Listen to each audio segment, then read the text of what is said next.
What's up, guys? Welcome to Essa Autosport. So this is my shop. I know some of you have seen inside briefly when we come over here to pick up parts or steal something off one of my cars, but we're going to do a little bit more of a detailed tour today and talk a little bit more about some of the cool cars that are in here.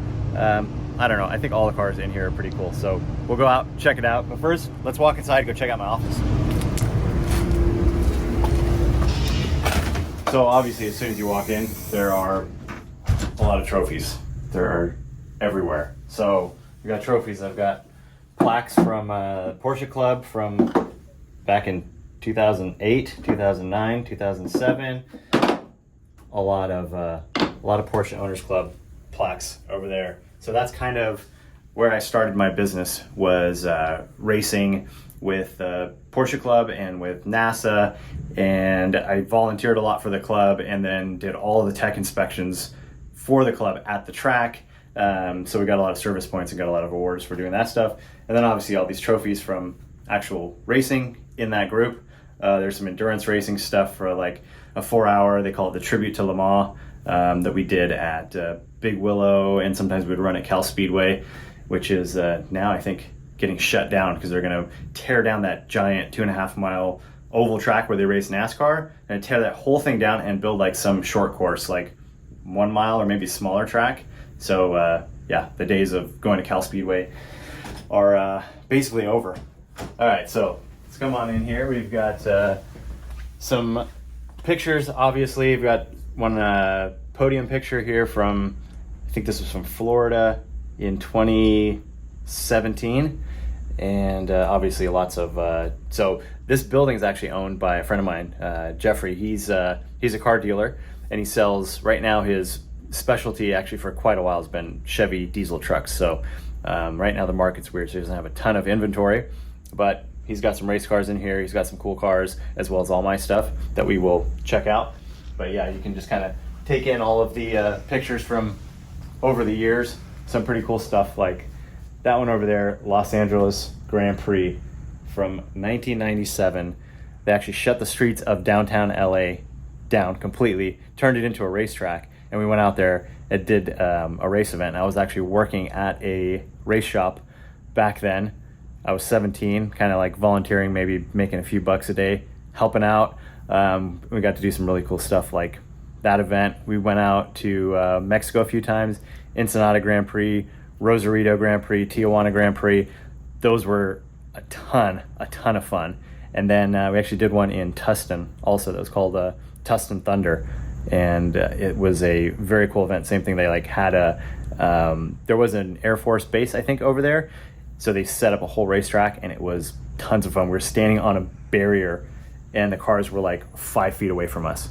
And just standing there, there were 60s and 70s Trans Am cars just sliding sideways right up to where you're standing. It was really intense. And yeah, I mean, I've always been into cars, but after those events like 96, 97, it was like really secured what I wanted to do and drive race cars and build race cars. So I've actually been in this shop since I think 2003. So 20 years here. I did leave for a while, for 3 years, and I partnered up with one of my customers, and we opened a shop in Lake Forest. That was cool, but it was very different, and I like to do my thing my own way. So eventually, after we got the business up and running, everything was good, but we were just spending too much money, and it wasn't really working out. So I left and came back over here. So over here is the messy corner. There is some stuff that's just like packing materials, boxes that we broke down if we need to ship stuff. But then there are, like I've got brand new sets of shocks, intercooler cores, clutches. I mean, I don't know. There's just tons of parts over here. There's nitrous bottles. Like, so this is kind of like where all the new parts just live until they get sold. Sometimes we'll order parts for a car. We'll order some extra stuff. Like I think there's a radium fuel dump jug there, and I've only opened up one, but we have two. So just storage, some seats out of a 911. I think there's some fishing poles back there. So don't worry about it. It's just like the junk corner. All right, so here's my office. And up here are most of my Formula Drift trophies. Some of them didn't fit, so I think I have a few at home.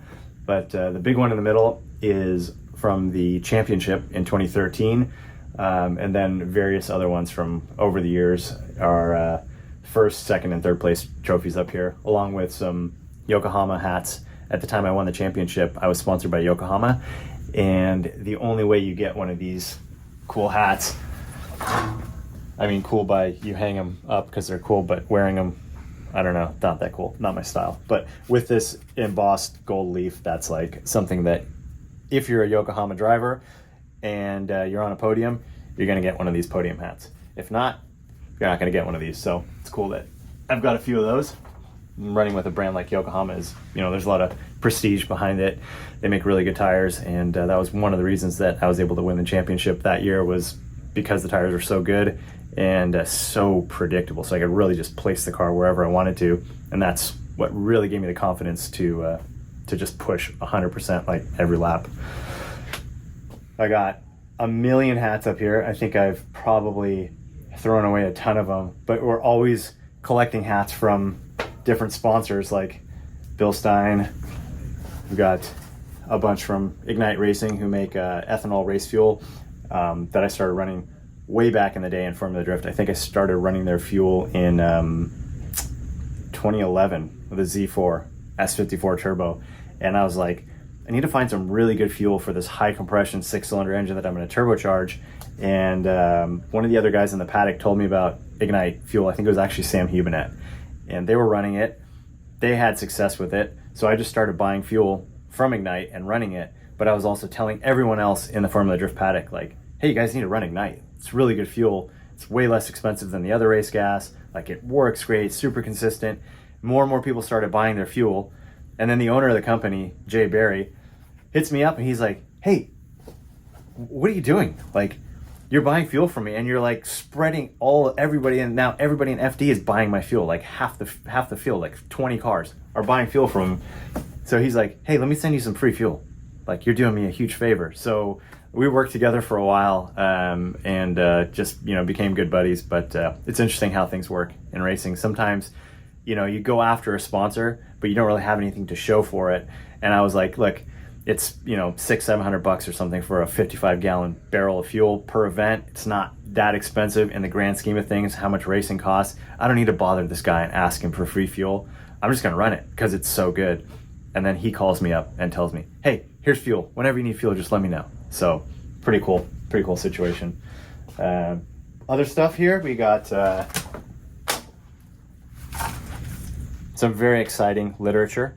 So when you need to figure out a formula, this is kind of the book that you would go to back in the day. Now you just look it up on the internet because everything is on the internet. But yeah, you see some serious math equations over here to how to figure out how to make your car go faster.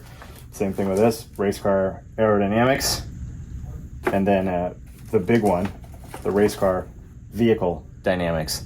Very difficult to read unless you're an engineer, but I actually learned a lot from reading these books, and actually applied those theories and stuff in these books onto actual cars, and it made them faster. So there's a couple of good books right there. My computer, my setup, very basic, nothing really special, but let's go out in the shop and check out some cool stuff.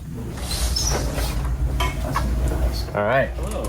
So, well, everybody knows Tim, and this is Jeffrey. Hey. So Jeffrey owns this building, and like I said, he is the car dealer. So if you guys need a Chevy truck, hit up Jeff Childers Motorsports. He will hook you up. He always knows how to find the best trucks. So let's walk through here real quick. You got this corner over here, which is just the press, some jack stands, some fluid stuff that's just kind of tucked out of the way. Obviously, we've got a ton of cars in here. A bunch of shelves over here with all the hardware, nuts and bolts, all that kind of stuff. We've got a couple ultrasonic cleaners over there, and then tons of carts with parts in it. Like, there's a cart that is entirely dedicated to BMW S54 parts, and that's that cart. And then a cart over here with more S54 parts, some Porsche parts, engine parts over here. We've got a bunch of transmissions sitting around. There's some Porsche engines that are blown up in the back that someday I need to just disassemble and take all the good parts out of them and throw the rest of them away. But you just tend to collect a lot of stuff when you have a shop. No matter how much space you have, you always find a way to fill it up. But let's walk back here and kind of look at the fab area. The biggest piece right in the middle is a plasma table. So this is a small plasma table that actually belongs to one of my friends. Finger brake. We've got a shear over here, which is very similar to the one that we have at DDE now, which we have not used much yet, but we will get a lot of use out of that.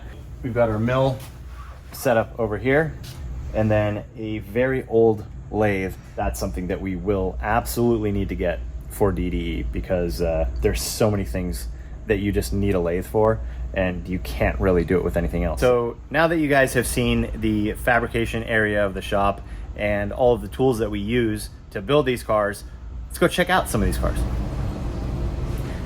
So the first car that we're gonna look at is actually my wife's car. So this is a 69 Corvette that was owned by her grandmother and then her father, and then it got passed down to her. When we got the car, it had a regular Chevy 350 in it that her dad had actually had built into a 383 stroker, but it didn't run that great. It had a little bit of issues, and I'm not a big carburetor distributor guy anymore. I had done that stuff way back in the day, but now I know the fuel injection stuff really well, and so we decided to ditch that engine and that old 4-speed, and we built a LS3 with a stroker kit. So now it's a 416 cubic inch motor with some aftermarket heads, aftermarket obviously crank, Carrillo rods, CP pistons. So all the goodies in here. Kind of aggressive cam, but not too crazy, because it's still going to be driven on the street, and didn't want to make it too, I don't know, too torquey, too much power. So this thing's still going to have at least 500 horsepower to the wheels and 500 foot-pounds of torque in this old school car that my wife is going to drive. So it is going to be a beast, but it's another project that is, well, it's in progress, right? So the engine is built, the engine is done, except for everything on the outside. So we still have to do all of the fuel injection. We have a brand new T56 transmission on it, but we have to cut some stuff out for the shifter, make a drive shaft, put a new fuel tank in it for fuel injection, radiator, headers, exhaust, bunch of work left on this one. But obviously this is a sentimental car for my wife, so we want to do it right and make sure that we build a really cool car with this. And it's coming along. It's got a very cool body kit on it that was done back in the 80s. So they did some flares.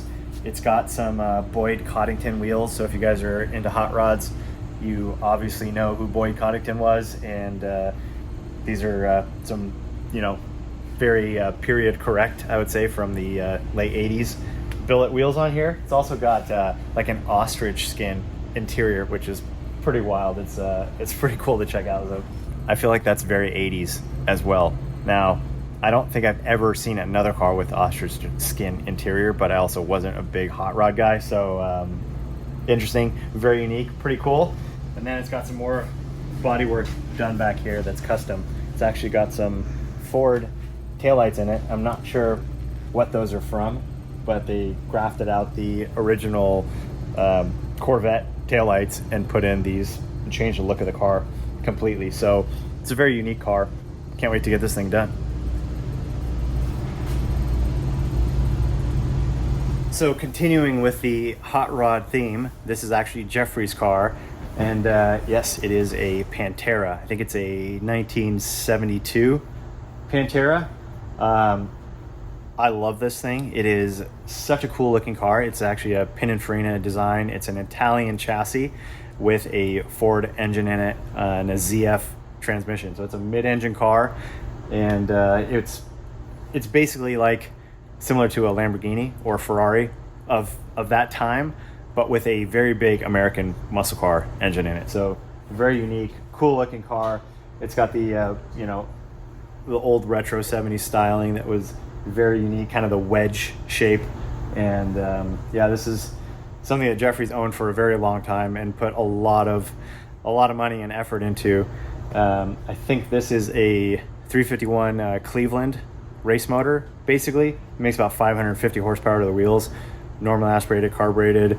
So yeah, real hot rod, tons of fun to drive. So the back end of the car is really cool. This is an exhaust system that I made for it, man, 15 years ago or something. It has been quite a while, but yeah, some burned stainless stuff with some of their mufflers.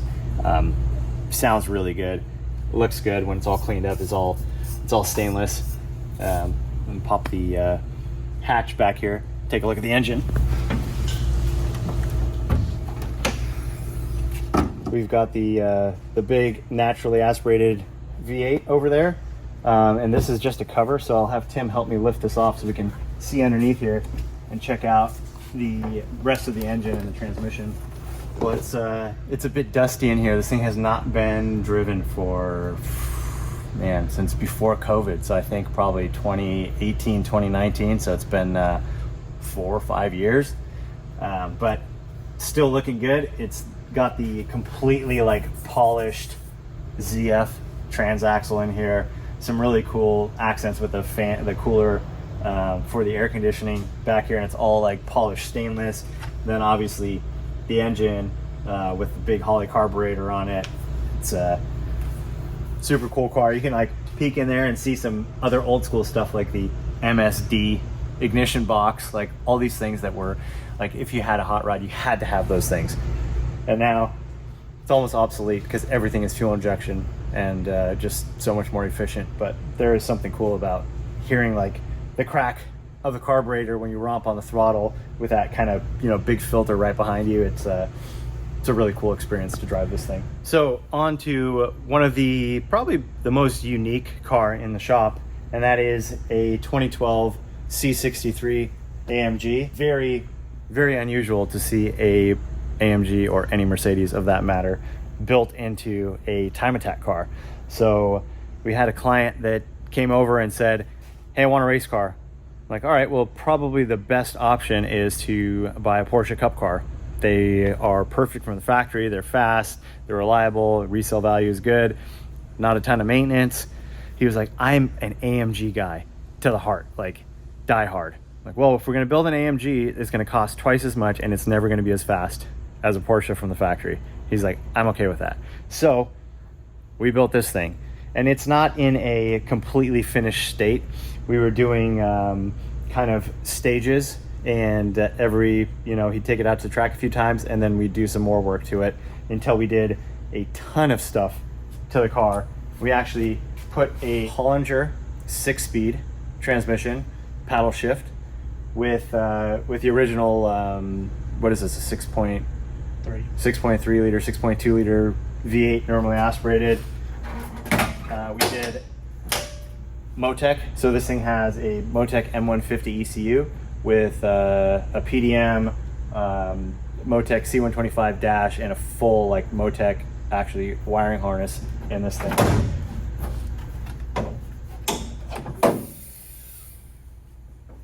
And here's the heart of the beast.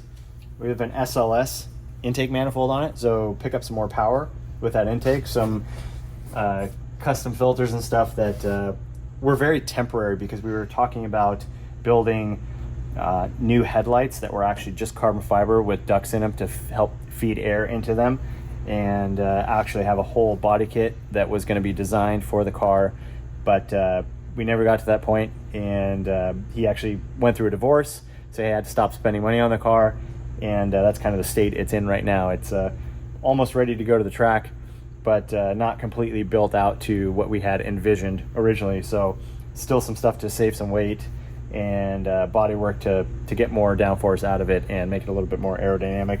But it's a pretty unique car.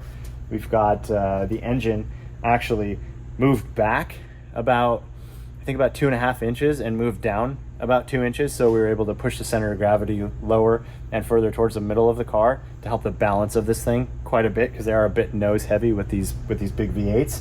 So we've got all that stuff done. I think it made 560 horsepower to the wheels with a completely bone stock engine. All we did was the intake manifold and just retune it on the Motec. So pretty powerful. It's a ton of fun to drive. It kind of reminds me of, well, what I would imagine one of the Australian V8 supercars feel like to drive. with the sequential Hollinger, the way it goes through the gears, we've got a Bosch Motorsport ABS, so the brakes are fantastic. Still street car calipers and rotors, so they're not like carbon, they're not upgraded, they're not huge, but with that ABS, it works really well. And just kind of, a grunty kind of beast to drive with all of that power and torque. Tons of fun. All right, so we'll take a look at the interior of this car, which there's not much left of it. We've got a bride race seat in here. We have a Momo steering wheel with a paddle shift setup that I made. I basically made an aluminum panel here and took the factory AMG shifters out of the steering wheel and put them onto this aftermarket wheel. So that's pretty cool. And this is actually the same type of steering column in this car that we're putting into the F12. Universal setup that is pretty inexpensive and very solid. Really cool for race car builds. This company called Woodward. On the floorboard, there is an aluminum panel with the Motec ECU and the PDM, and the switch panel is actually out of it right now, but it goes into that center console thing that has the ABS on and off, a knob to actually adjust how aggressive the ABS is, and a brake balance control knob. It's got Tilton pedals in it that are floor mounted. Solid little setup. And we got a carbon fiber dash in here as well that is very dusty and hard to see, but kind of a cool setup. So we've got custom 18 by 12 inch all the way around BBS LM race wheels that yeah, I mean, what else can you say? It's a BBS LM, solid wheel. And they built them for us, custom offsets, so they fit the car perfectly. We're running a 300 wide tire on this thing, so it's basically like a 305. But the way they label slicks is a bit different. So it's 300 millimeter tread width, and then they'll measure the overall height of the tire. So this is a 650 tall tire. So it would be what would be close to probably not necessarily a 40 series 5 sidewall with a 300, but probably a 35. So slick sizing is different, but a lot of rubber on this thing either way. And then we have a APR swan neck carbon wing on the back that fairly inexpensive for how good of quality that it is. And they actually do wind tunnel testing, or CFD, basically computer testing on the aerodynamics of the wing, and you can go on their website and look and see how much downforce the wing makes at different angles. A lot of companies that sell aftermarket wings don't do any of that. They might copy someone else's wing or just come up with their own design without actually going through the process of seeing how efficient the wing is. So any airfoil shape is going to make some downforce, but it's the amount of drag that it creates for how much downforce it creates. So you want something that's basically as slippery as possible, doesn't create a lot of drag, but creates a lot of downforce. And APR is one of the companies that makes solid, like reliable, good wings. So that's why we went with that on this car. Plus it's swan neck, and swan necks always just look killer and aggressive. One of my favorite cars in the shop is this guy right here. This is Jeffrey's Cobra. It's not a real Cobra, it is a replica, but it does have quite a few original Cobra parts. The wheels are original. I think some of the bumpers, some of the gauges, turn signal stuff are all actual real Cobra parts. This has a 427 side oiler, so just like the 427 that came in the Cobra, this one's also around 550 horsepower at the wheels, normally aspirated with carburetor, all that good stuff.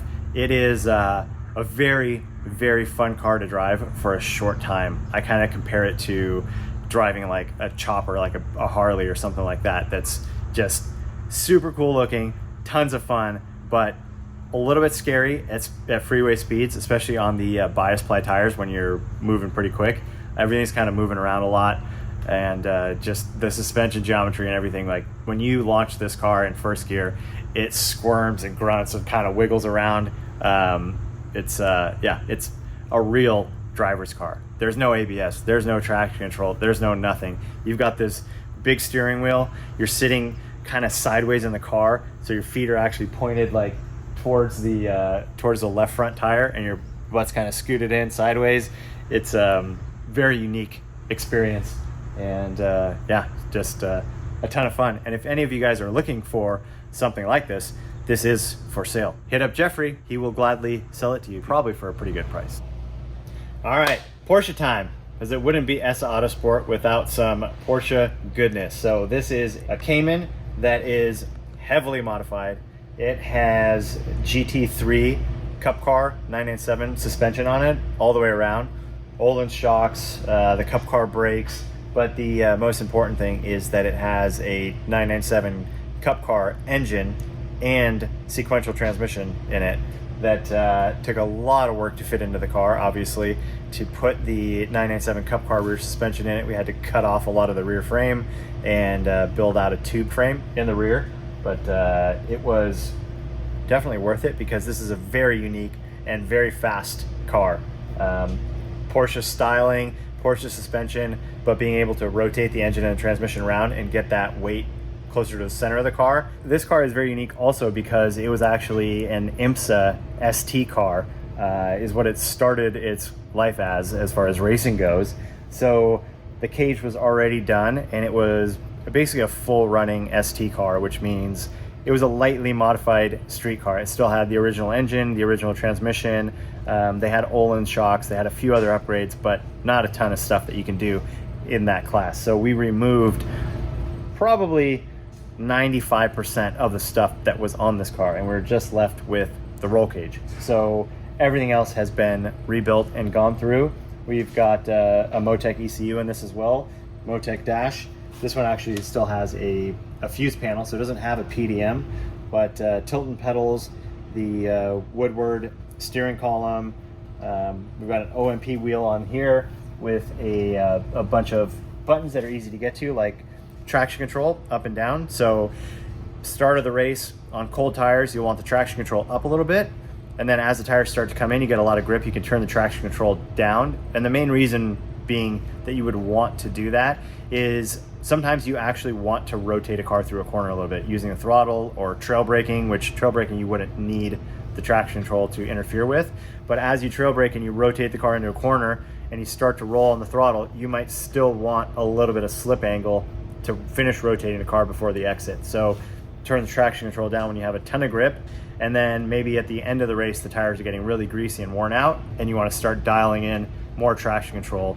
Or if there's debris on the track or it gets dusty or cold or whatever it might be, you have those that adjustability on the fly, which is very cool. We have the same Bosch Motorsport ABS in this car with the dial, so we can turn up the aggressiveness of the ABS or nearly turn it off. Same thing for trail braking, so you want to find that balance. We also have the brake balance knob, so we can dial in the front to rear brakeability. If you want a lot of rear brake, you can dial that in and have the car rotate into the corners really well. Or if you're on a really fast track with a hard braking straight line thing, you're going to want a little more front brake to get the most braking ability out of the car. So that's adjustable on the fly as well. We've got electronic fire system in this thing, Motec keypad, and kind of the modern basics of pretty much every race car now. So cool interior. We've got this unique seat in here. This is an aluminum, more of like a NASCAR style seat, but the owner of this car is a big dude. He's very tall and kind of wide, so this seat fits him really well, and we've got it so it's bolted in really securely into the car to give him the best feel of what's going on. Seats that are bolted to the chassis, you get that feeling of what the tires and the suspension is doing underneath you. If you have a seat that's on sliders, sometimes you have a little bit of slop and the seat will move around independently from the car, and it's a little harder to get a really good feeling of what's going on in the car. So my preference is always, if possible, bolt the seat directly to the chassis. Now, if you have a couple different drivers driving it and you need seat adjustability, well, you got to deal with it then. But yeah, that's basically the layout in the interior. Another cool thing is the brake fluid reservoir, the Tilton brake fluid reservoir that's up there, same thing that we're going to be putting into the F12.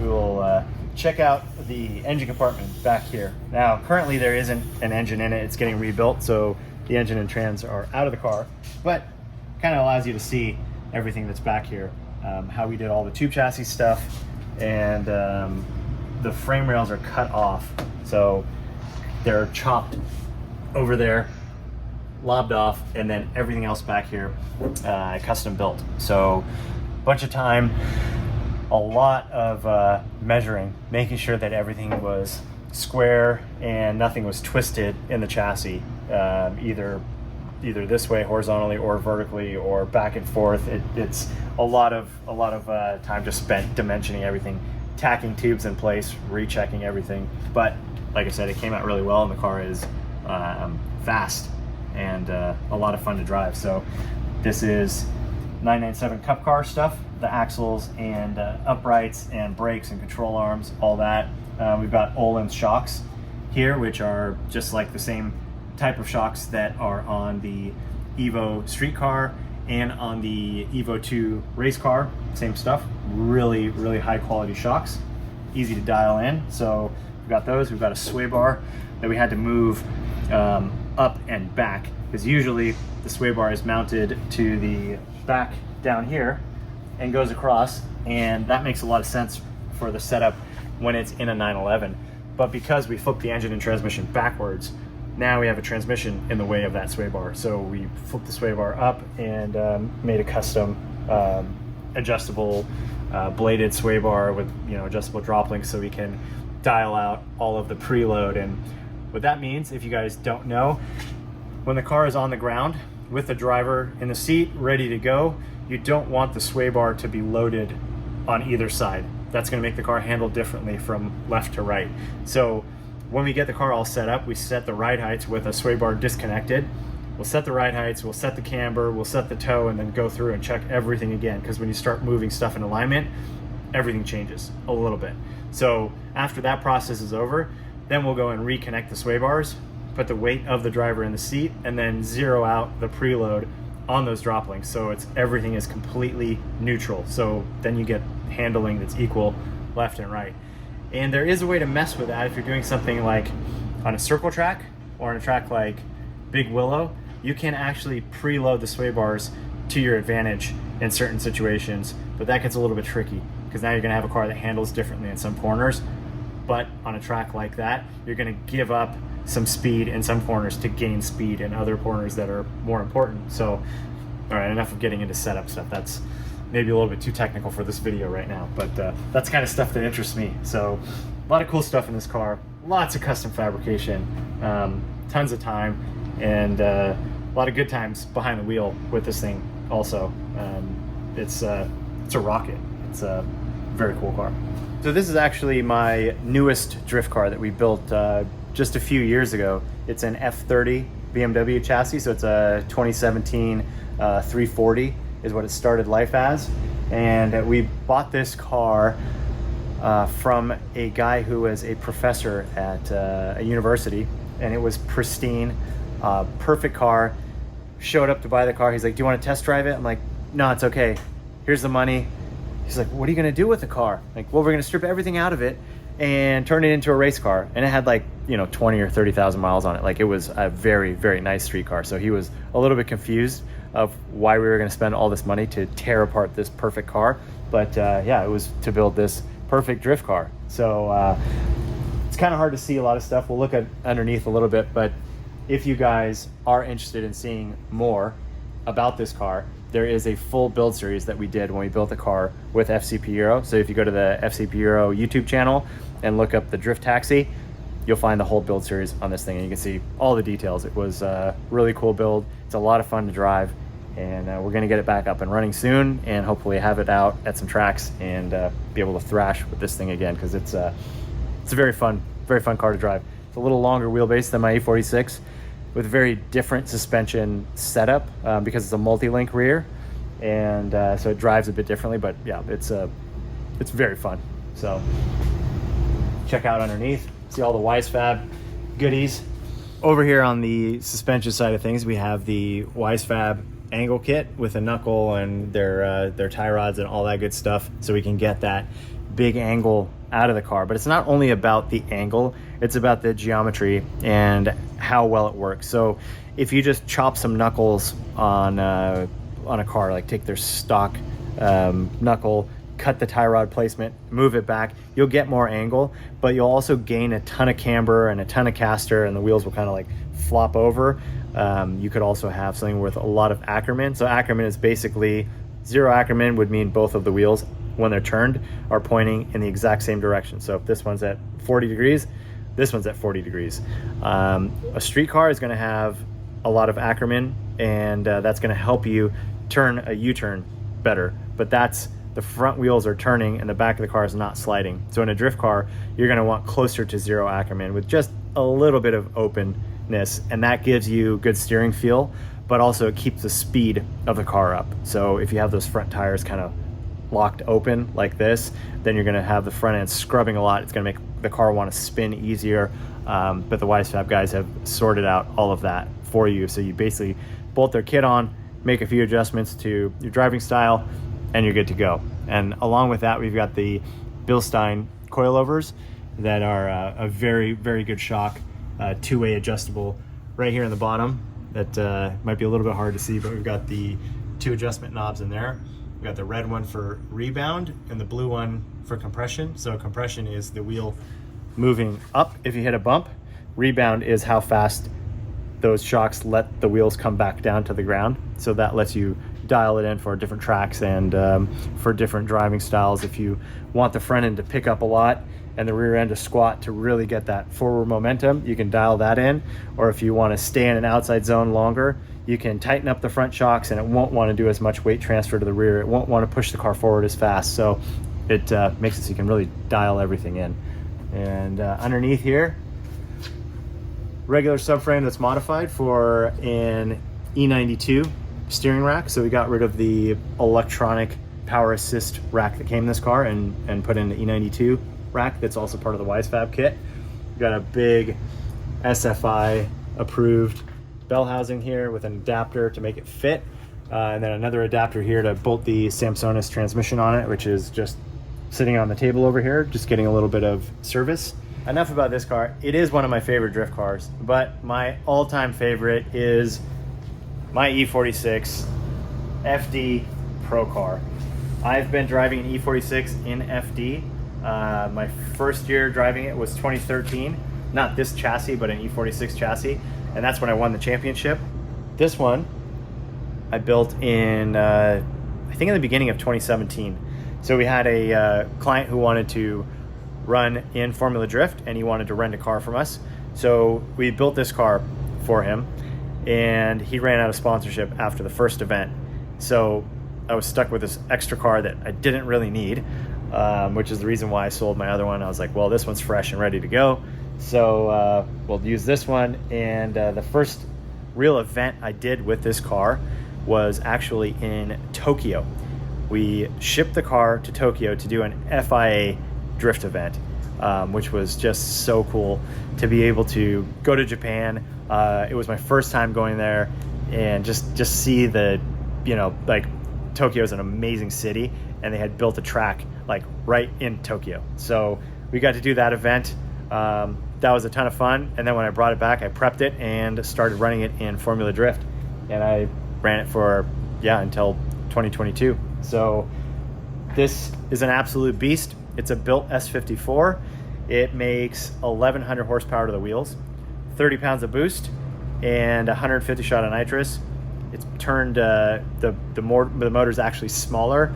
It's closer to a 3 liter now instead of a 3.2 because we went smaller bore to put some sleeves in the cylinders to make it stronger. You can pop the hood on this thing. Show you guys underneath here. So we've got an old school Horsepower Freaks intake manifold that they used to make back in the day, but they didn't make a ton of them. So these are super hard to find, and I've had that one since the Z4. So that's been kind of transferred along all of my S54 powered cars. Very basic build, same thing. We've got CP Carrillo pistons and rods in here, so super reliable. We've got some VAC Motorsports bearings and oil pump upgrades, stock crankshaft, stock block that's sleeved, stock head with no porting. We've got stock cams in here with a SuperTech valve train, and that's basically the combo to make 1,100 horsepower reliably. This thing is just an absolute monster paired with this EFR turbo. This is a 9280. This is the biggest EFR turbo that they make. That thing's spinning up at 110,000 RPM, making 30 pounds of boost. Just sounds wicked. Like the intake sound from that turbo, that scream, that kind of whine, even through the open exhaust and open dump pipe from the wastegates, I can still hear it in the car, and it sounds so sick. It's one of my favorite things about this car as far as sound goes. Very cool. We've got CSF oil cooler and radiator mounted in the front here, and something that is very unique as well. S54s are individual throttle body cars, so it means that there's a butterfly that opens when you step on the throttle in each one of these runners, and that works really well in normally aspirated form. It makes a lot of power like that, unrestricted airflow. But with the turbo, you don't need that. So we went to an individual throttle body, so just one instead of the 6. That makes the car a lot more drivable without affecting the horsepower at all. So this is just like I think this is an X5 throttle body, 78 millimeter or something. It's not huge, but it's all it needs. It's probably even bigger than it needs to be to work. And we've got a Samsonis sequential in this as well. Tilton 4-plate clutch in it currently, so it can really grab onto all of that power that we're putting down to the wheels. Bilstein shocks in this one as well. Wise Fab, kind of the same formula that we've run on all of our cars, because it is just so good, so reliable, and easy to set up. So start with the doors here. They are fiberglass.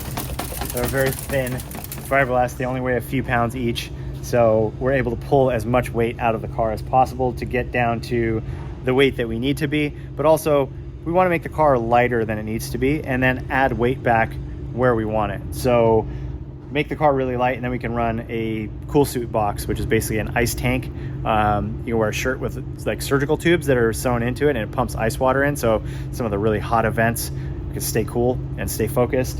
That helps a ton. And then also for balancing the weight in the car. So we have a battery that's an Optima battery that's behind the passenger seat back there to kind of help offset my weight.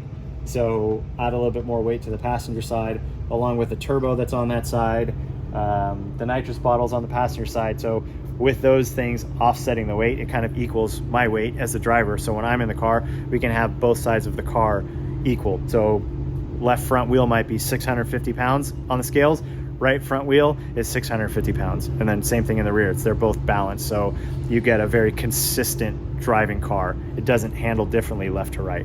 And that's important for consistency. So all those little details that just really make a difference when you're competing at the highest levels. All right, parking lot tour time. Let's see what we got going on here. Well, the usual. I've got my Street Cayman. That's just a 2007 base model, not an S. Cheap, tons of fun to drive. So really enjoy that car. Got my Dodge Ram behind it. That was my tow truck for towing my 40-foot trailer, which I sold after I stopped running FD. Didn't need such a big trailer, so that's gone. And now we just have a couple Featherlight trailers, an open trailer.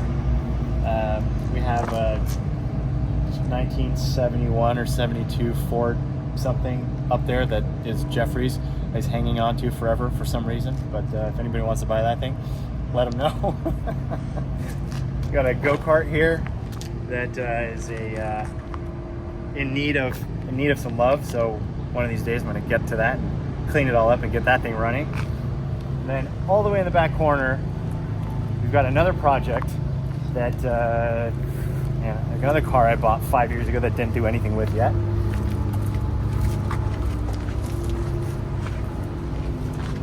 It's a 2011 or 2012 Cayman S with no engine and no transmission, but I have since got an engine and transmission for it, a full wiring harness that I bought, a ton of parts that we're going to use to build this into a road race car. So gotta find time. Once again, it's like too many projects, not enough hours in the day, but this will be a really cool project when it's all done, and something that I can run out with, you know, the Porsche Owners Club, or maybe in Grid Life in the GLTC class or something like that. Not a ton of power, but it'll be lightweight, it'll handle really well. So I love these cars. They're tons of fun to drive. And then up there is actually my dad's car. It's a Miata. It's his track car. Let's see if I can pull the cover on this thing. This is like a 91, 92 Miata. It's one of the most amazing cars that we have in the shop. But honestly, Miatas for track cars, they're just so cool. They weigh almost nothing. They handle really well. Yeah, they don't have any power. Oh, there's a cat. So it's doubling as a cat warehouse. Oh yeah.